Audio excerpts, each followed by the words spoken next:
Hey guys, Happy Splasher here. Good evening. So right now I'm going to do a request sent in from DCY on YouTube. They had asked me to challenge NDLGamer. And so I have made a squad based upon the hero that I know, which currently is the Dark Reaper Morgoth, along with these other heroes. And I wasn't sure if we need some more range heroes actually for this particular build. I did do a sort by what we have for our strongest heroes, and I did want to have a strong range hero. As you can see, the rest over here, the Koshi, the Kabas, and the Masura are all melees, along here with the Deadlord. And we could potentially use the Caesar's head over here, but I think for now we're just going to use our squad, and then if we have to take a look at their squad in order to make changes, we can do that. So first, let's head over to the guild in order to find this player. In the rankings, and then you can type the guild name. In this case, it is the Vietnam High, and we'll see here. Okay, and then NDLGamer is right here. And this is the type of squad that we're seeing right now. You can see a lot of order heroes. See some mental shield, and then also a little bit of strategy thinking about this. We're going to see a lot of problems come up with the Aharon's God's Will. Some extra damage with the Strict Fiery Heart. Then also the Grace of Rockfleet, and then we have a little bit of silence going on here too. And oh, we have a Void Jewel, even better. Great. All right, so yeah, let's hop right into battle and let's see what we can do.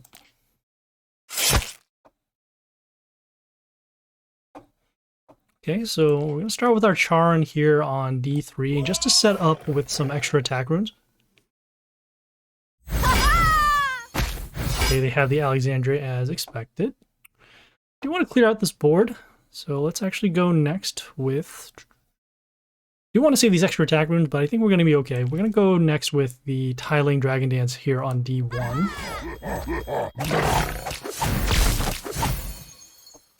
To deal some adjacent damage, and we actually did get enough clears with the Mushus. Okay, here's the Aharon's God's Will with the Phantom Attack. We do have the option of either silencing him or using our damage skill. I would prefer to actually have our... Let's see. I do want to have these heroes around because we can still also give the Tiling Dragon Dance a damage boost. Although having the reflect damage would actually not be that bad.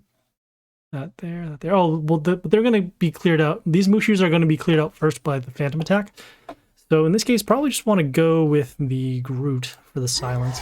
Also, we'll avoid the negative attack given to our heroes. Okay, we did see the damage skill. Okay, and we have a little bit of a clear happening from the Strict Fiery Heart with the extra damage. So let's see. So this will be destroying combat. We can go over here. We'll go with the... No, I'm actually going to go with the damage skill now. And then we'll go next with the Grace of Rockfleet here on D1. We can get a little bit of an attack boost over to our Groot. Okay, this is good. So now we have the Yost of the Dawnglow. She silences male heroes when she dies.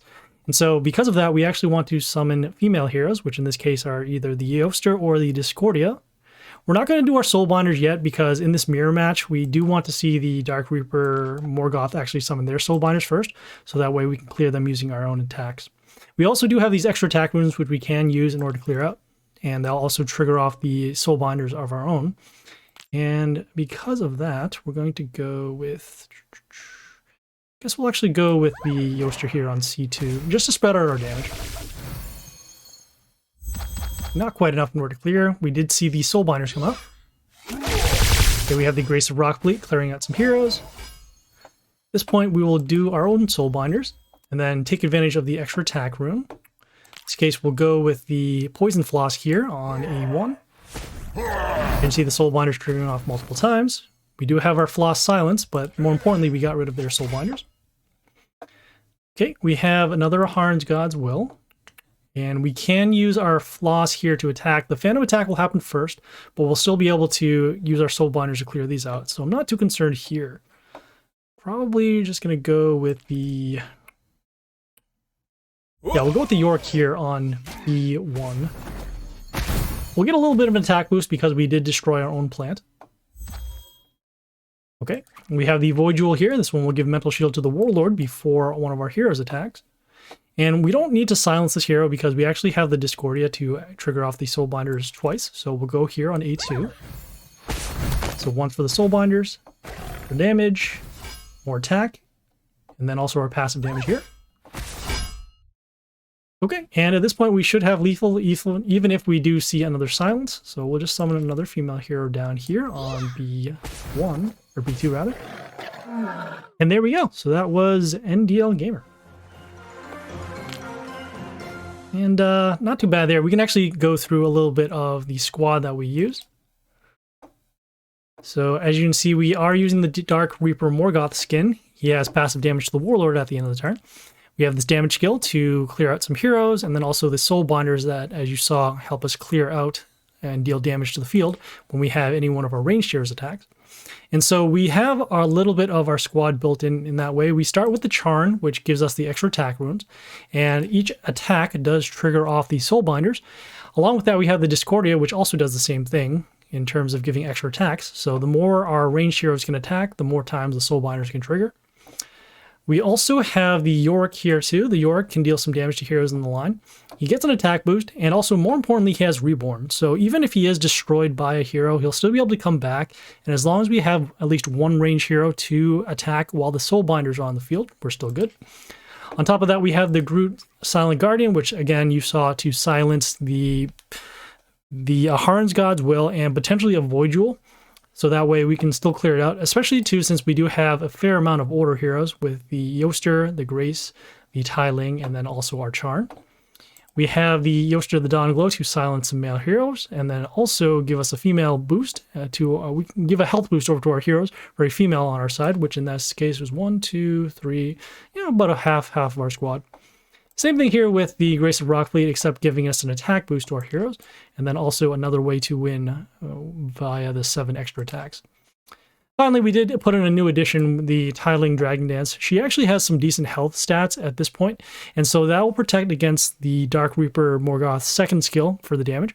And then also having this adjacent damage after an enemy is attacked while the Tai Ling is on the field, it's just another way to actually potentially wipe out the board, both with the Mushus and then also with her own skill as well. And so yeah, so that is pretty much it. Much shorter video than I thought it was going to be, but yeah. So thanks a lot, DCY, for the request. If you have any more people that you want to see challenged or take a look at other squads, yeah, feel free to send a request or a comment. Otherwise, we will see you guys later. This is Happy Splasher, signing off.